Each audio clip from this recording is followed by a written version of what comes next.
রোজাদার নারীদের জন্য গুরুত্বপূর্ণ 5টি মাসায়েলা।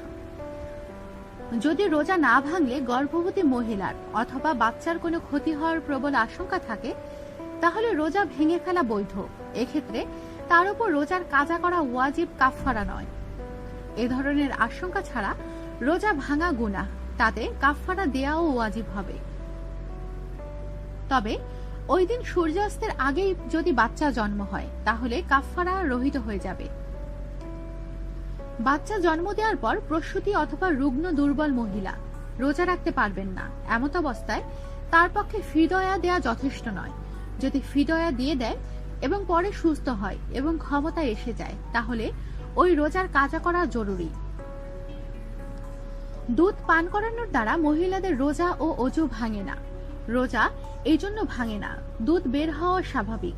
রোজা তো পানাহার ও যৌনাচার থেকে বিরত থাকার নিয়ম।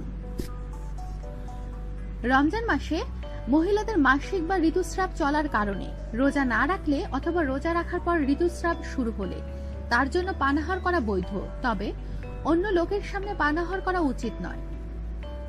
দিনের বেলা যদি ঋতু বন্ধ হয়ে স্বাভাবিক হয়ে ওঠে তাহলে দিনের বাকি অংশে রোজাদারের মতো পানাহার ও যৌনাচার বর্জন করা ওয়াজিব।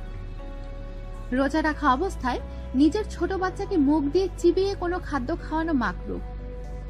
আমাদের সাথেই থাকুন আর সাবস্ক্রাইব করুন।